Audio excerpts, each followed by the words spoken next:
Malam hari ini kita mengucap syukur ya. Di sini lagi hujan deras sekali. Mudah-mudahan sinyalnya juga oke. Baik, mari kita berdoa bersama-sama. Bapak Surgawi, terima kasih kami mengucap syukur untuk kebaikan Tuhan.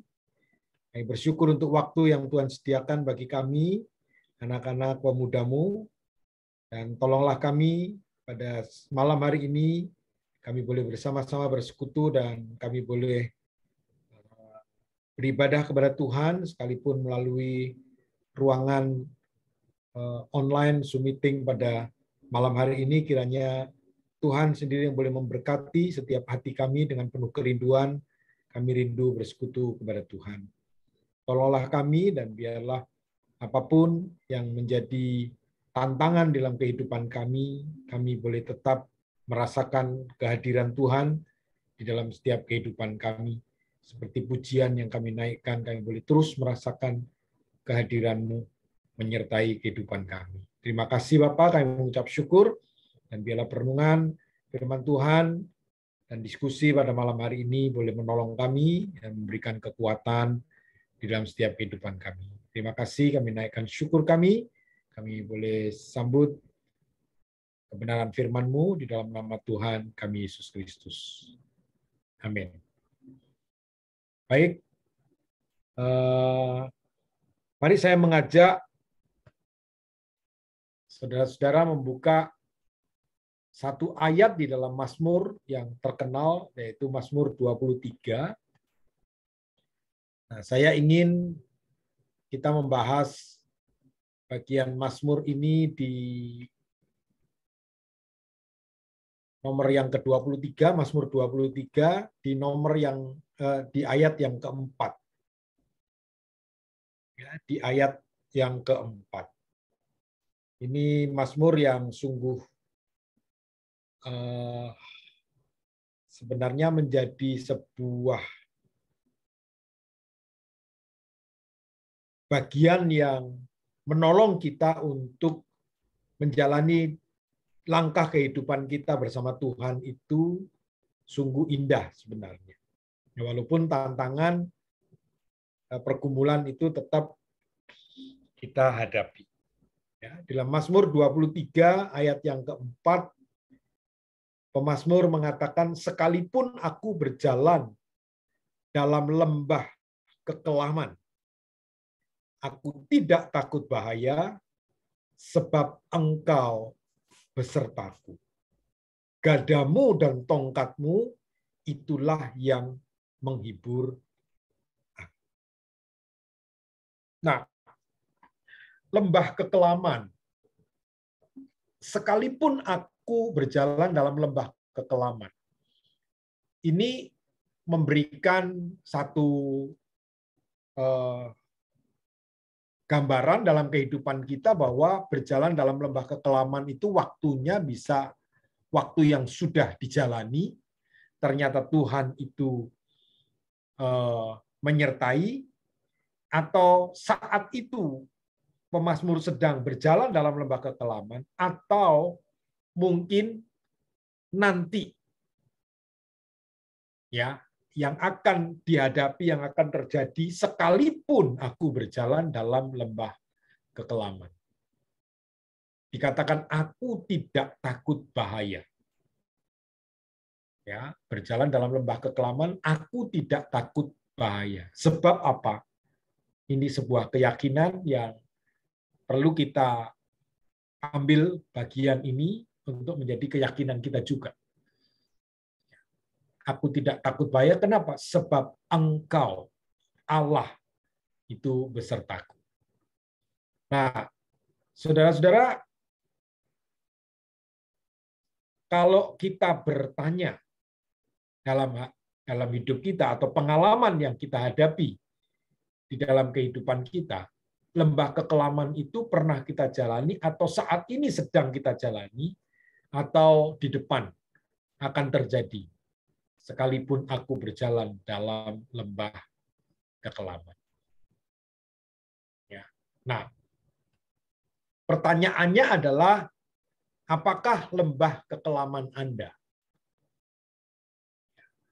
Apakah yang menjadi lembah kekelaman Anda? Ya.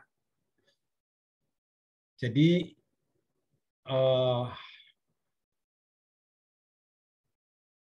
sorry, tertutup. Ya. Jadi apakah yang menjadi lembah kekelaman, saudara-saudara? Ya. Mungkin satu poin yang disebut dengan depresi ini bisa mewakili, ya, satu persatu bisa mewakili keadaan kehidupan kita di dalam lembah kekelaman seperti apa, atau persoalan, ya, persoalan seperti apa yang sedang kita hadapi. Nah, pada saat kita mengalami yang namanya depresi, ya, persoalan yang terjadi itu bisa merupakan atau menjadi sebuah lembah kekelaman, ya, atau persoalan yang dihadapi. Ya, karena kalau dibiarkan itu menjadi sangat buruk, kalau dibiarkan menjadi sangat parah, dan itu bisa mengancam sebuah kehidupan. Depresi itu sebuah keadaan di mana perasaan sedih itu yang berkepanjangan, yang terus berlangsung, ya, menjalani waktu yang tidak tahu kapan habisnya, dan kesedihan itu terus bisa berjalan sepanjang kehidupan, entah berbulan-bulan atau bertahun-tahun. Nah, itu yang menyebabkan depresi itu kemudian tidak jelas kapan mulainya dan apa yang terjadi, ujungnya di mana, ya, sehingga itu mempengaruhi sebuah kehidupan. Itu menjadi seperti lembah kekelaman, ya, lembah bayang-bayang maut, lembah kekelaman. Kenapa? Karena saat kita mengalami kesedihan yang berkepanjangan, yang disebut depresi itu, maka kira-kira ada 9 hal yang kita bisa lihat bagaimana orang lalu berakibat di dalam dirinya itu menurunnya minat, ya, menurunnya minat terhadap hal-hal yang sebenarnya dulu dia suka. Menurunnya minat dulu hal-hal yang dia senangi. Tapi kemudian minat itu menurun dan bahkan dia bisa membenci, ya, kegiatan itu atau sesuatu yang dia senangi, yang dia sukai. Ya, entah makan, entah kegiatan aktivitas, entah seseorang, entah apa, itu bisa kehilangan, ya, minat. Gitu, ya. Jadi 9 kondisi ini, ya, apakah kita memiliki salah satunya gitu? Ya, kalau kita dibilang depresi nggak mau. Saya ini bukan orang depresi, ya. Saya ini cuma sedih aja gitu. Tapi apakah sedih itu bisa menginjak poin 1 sampai 9 ini?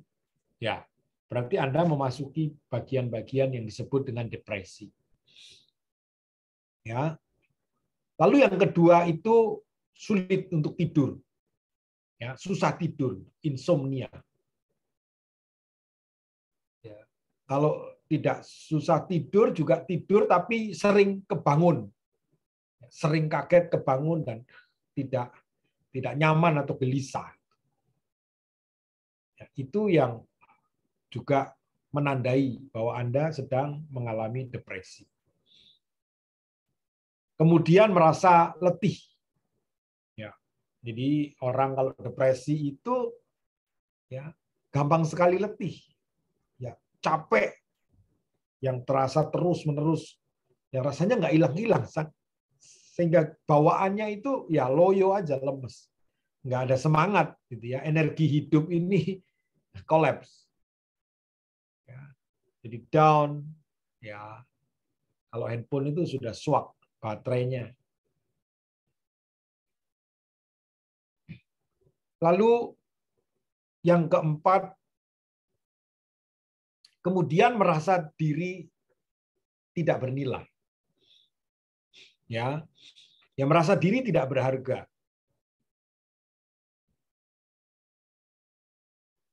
Ini ada penyebabnya pasti. Ini bukan karena rendah hati ya. Merasa diri tidak bernilai ini kalau rendah hati itu poinnya oke. Ya.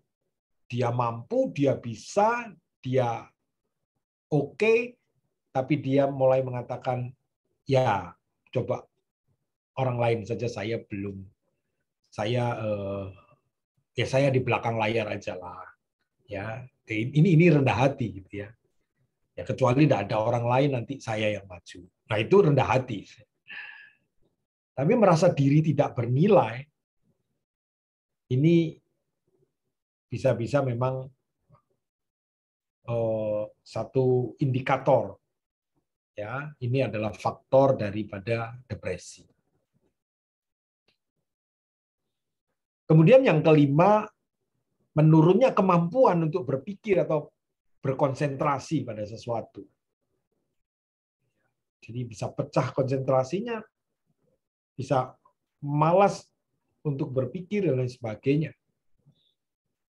Ini ada indikasinya.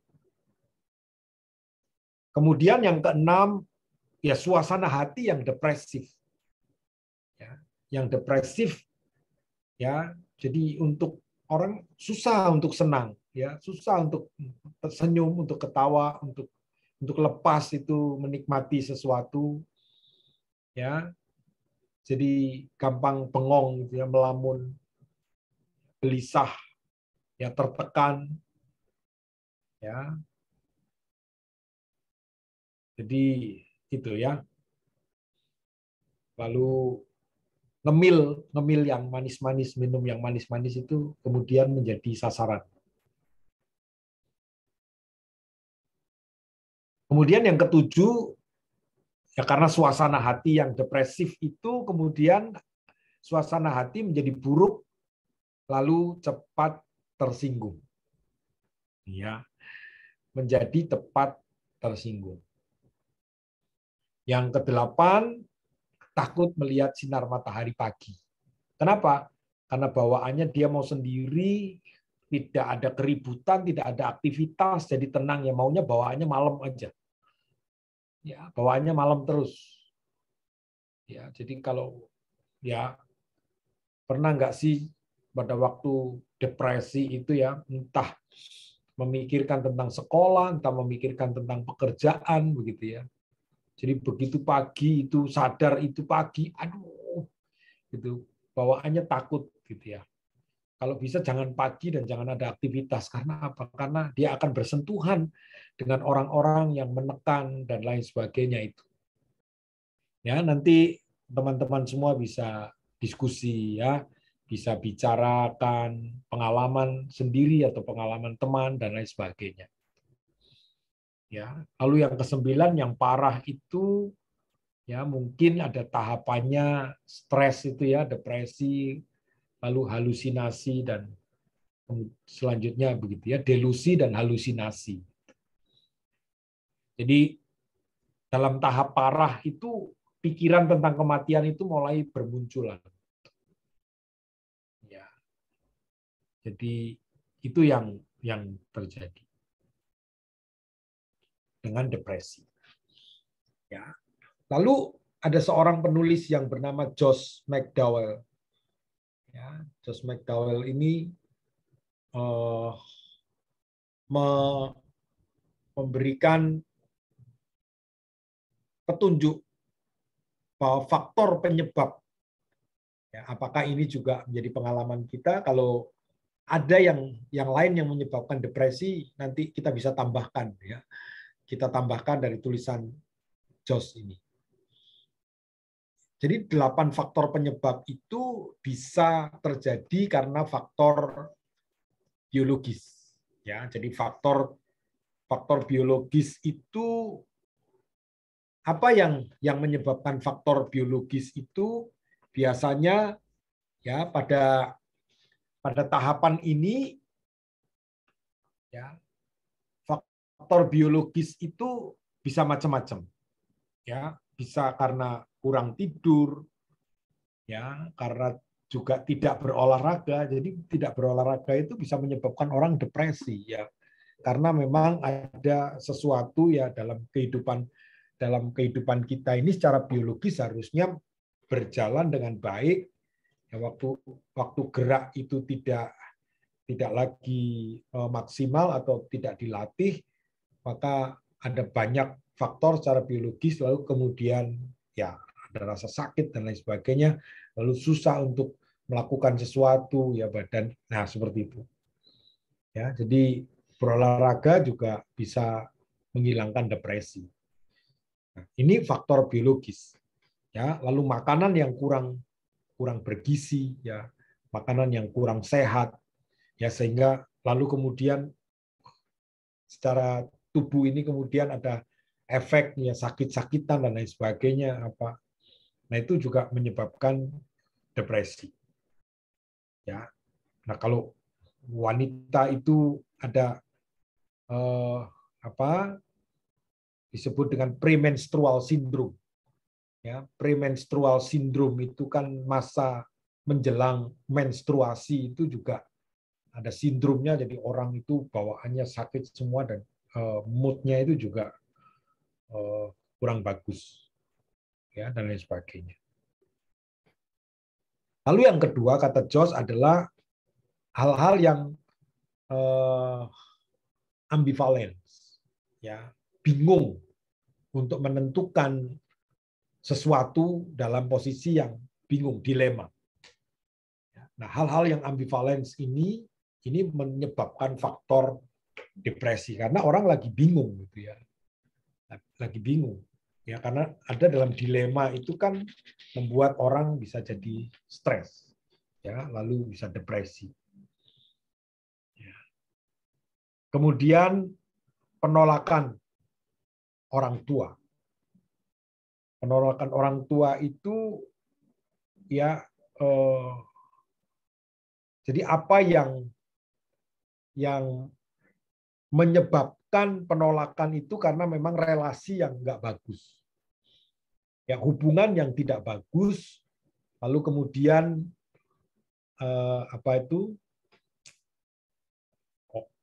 saling cuek dan karena saling juga mulai tidak menghargai satu dengan yang lain antara orang tua dan anak, ya kemudian isinya itu salah paham terus.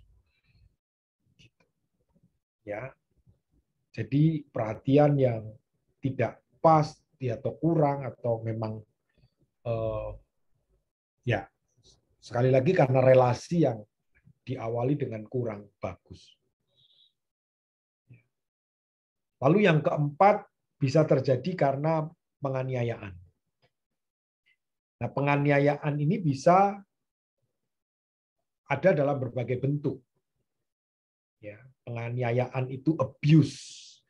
Ya, yang dilakukan ya pelecehan, penganiayaan fisik, abuse kata-kata yang membuat dia juga dihina. Ya, penghinaan itu ya penganiayaan secara verbal. Dan itu terjadi. Ya, atau sebab-sebab yang dilakukan karena tindakan kekerasan itu lalu mengakibatkan sakit atau fatal di dalam fisik, lalu kemudian itu membawa orang kepada rasa depresi. Ya. Kemudian yang kelima adalah negative thinking. Ya, orang yang negative thinking ini yang pikirannya memang selalu buruk. Nah, pikiran yang selalu buruk ini juga tidak terjadi begitu saja. Ya, negative thinking ini bisa terjadi karena pengalaman-pengalaman. Ya, pengalaman-pengalaman yang terjadi yang membuat dia juga merasa tertolak, merasa teraniaya dan lain sebagainya. Kemudian lalu melihat bahwa orang lain itu jahat, orang lain itu tidak ada yang tulus, ya dunia ini jahat, ya. Jadi berita-berita juga Ya, terlalu banyak mendengar berita-berita yang tidak seimbang. Ya, berita tentang kekerasan, berita tentang ya pencurian, perampokan, pemerkosaan, dan itu yang terjadi dilihat tidak seimbang, maka dia mulai merasa bahwa dia merasa apa itu? Paranoid, ya, paranoid. Begitu. Ya. Jadi yang terjadi sekarang juga pandemi ini kan kita nggak bisa melihat orang batuk di sebelah kita. Itu langsung negatif thinking. Wih, ini COVID. Wah, ini apa ini? Ini menular ini. Gitu lah. Jadi orang itu sudah paranoid, ya, jadi bawaannya itu negatif. Ya, dan lain sebagainya. Oke, waspada, oke. Ya, menjaga, oke. Tapi kalau sudah kelewat, itu overthinking, negatif. Ya. Kemudian yang keenam itu kehidupan yang stres. Ya, jadi tekanan dalam kehidupan itu ya. Jadi kemungkinan-kemungkinan yang datang tiba-tiba dalam kehidupan itu yang tidak disangka. Ya. Jadi yang tidak diduga tiba-tiba muncul. Kesedihan-kesedihan yang tidak diundang itu datang tiba-tiba. Ya, macam-macam lah, macam-macam. Ya, bisa mengalami mungkin break, ya, dalam pacaran itu bisa break tiba-tiba, lalu ada kematian orang yang dikasihi, orang tua atau siapa, ya, perceraian orang tua dan lain sebagainya gitu ya, mungkin kegagalan akademis, ya, atau kehilangan komunitas dan lain sebagainya, wah, macam-macam. Itu bisa terjadi setiap saat. Ya. Lalu yang 7, kemarahan. Ya, kemarahan. Jadi sebagai anak muda itu perlu belajar mengekspresikan kemarahan itu dengan benar. Ya.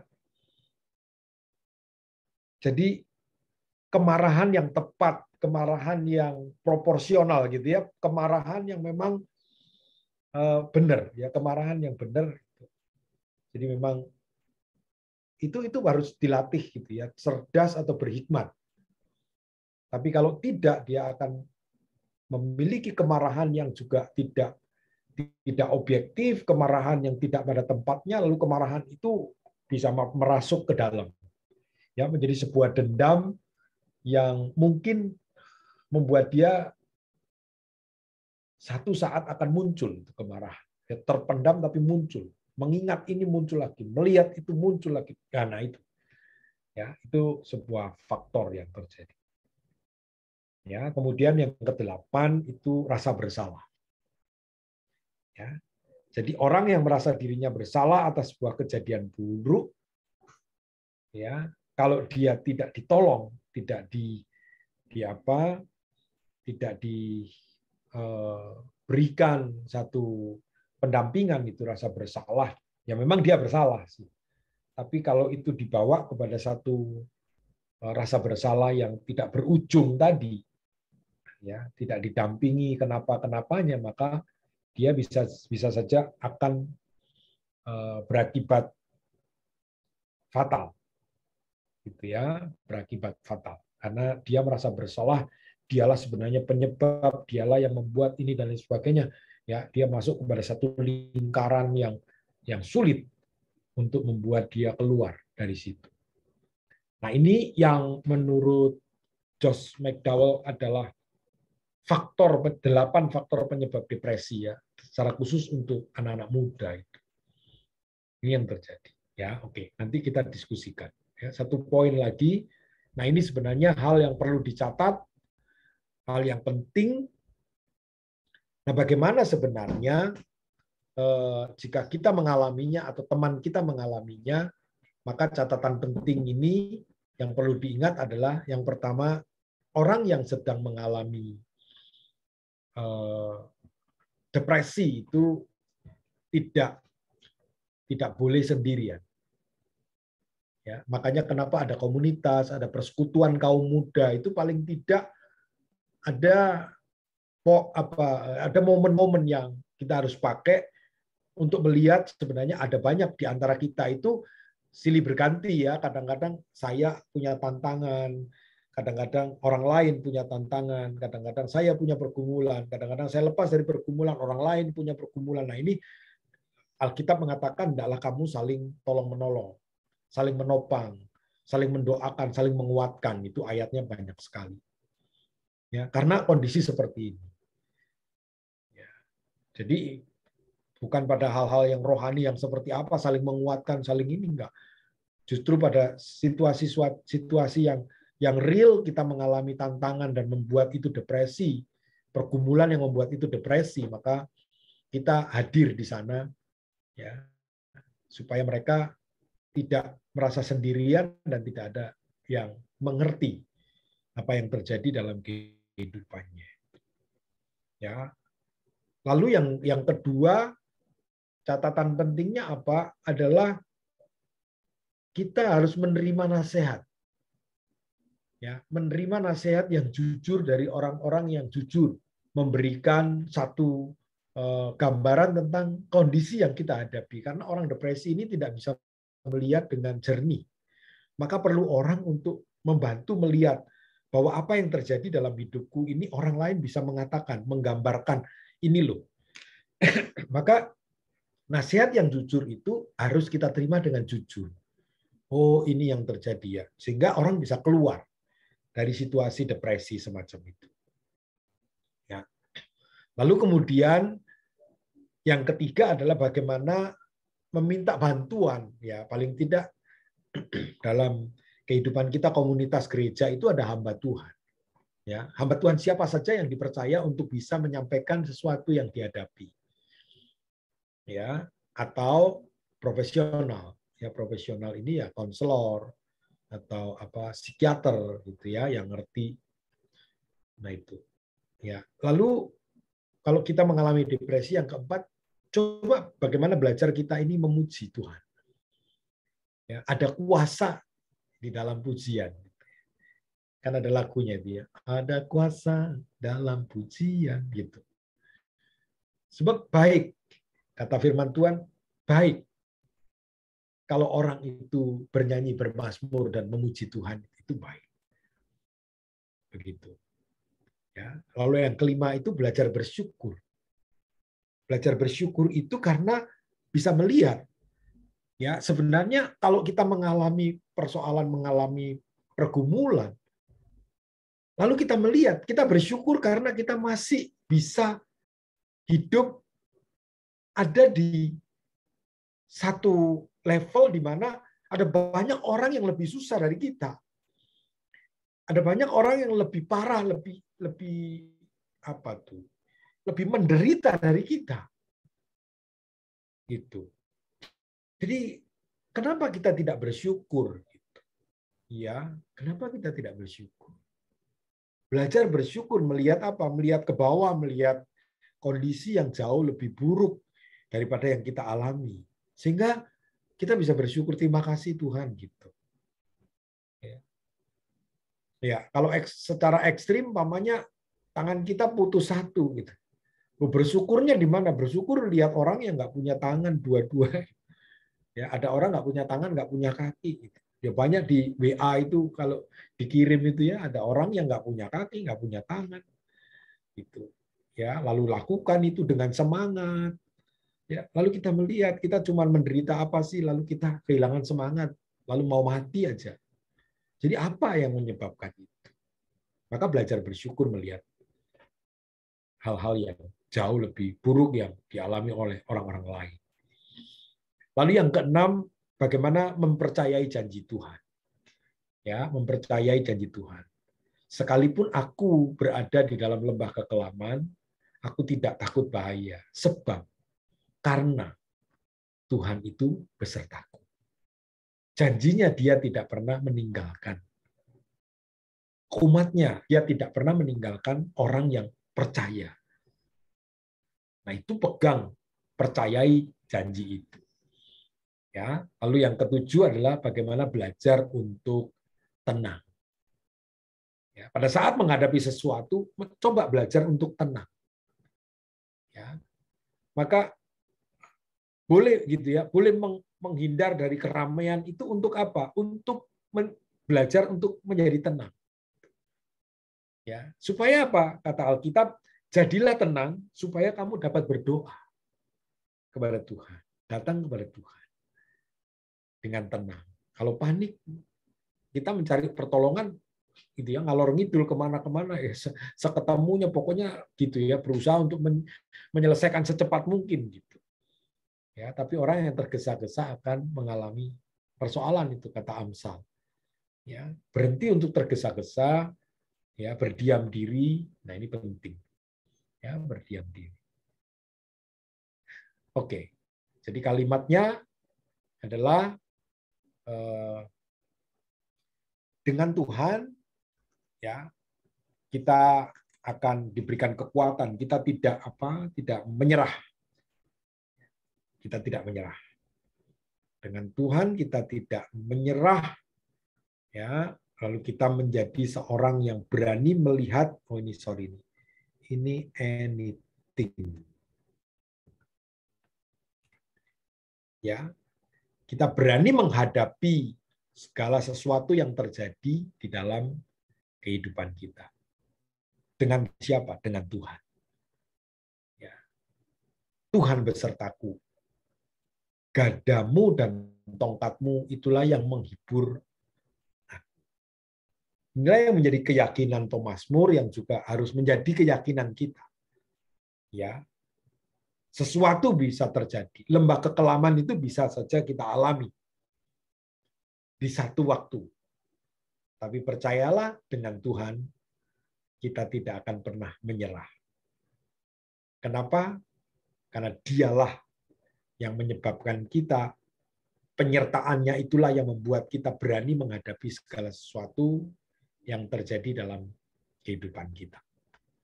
Ya, puji Tuhan, ini yang saya bisa sampaikan, sharing pada malam hari ini. Mari kita berdoa untuk firman Tuhan. Bapak Surgawi, terima kasih untuk kesempatan waktu yang singkat yang kami boleh pakai untuk dapat merenungkan satu bagian ayat yang dituliskan oleh pemazmur yang boleh menguatkan setiap kami bahwa kemungkinan kami mengalami yang disebut dengan lembah kekelaman. Tetapi biarlah kami memiliki keyakinan yang sama seperti pemazmur yang mengatakan, aku tidak takut karena Tuhan besertaku. Tolonglah kami di dalam bagian-bagian kehidupan kami yang seringkali membawa kami kepada satu kesedihan, dan biarlah apa yang terjadi bukan membuat kami semakin terpuruk, tetapi membuat kami boleh melihat Tuhan dan boleh mempercayai karya Tuhan dan janji Tuhan yang ada dalam kehidupan kami. Terima kasih. Perkenankan kami untuk terus boleh ada di dalam hadirat-Mu, untuk terus boleh berjalan bersama dengan Engkau. Tolonglah kami, berkati kami di dalam perjalanan kehidupan kami. Di dalam nama Tuhan Yesus, kami mohonkan doa kami. Amin.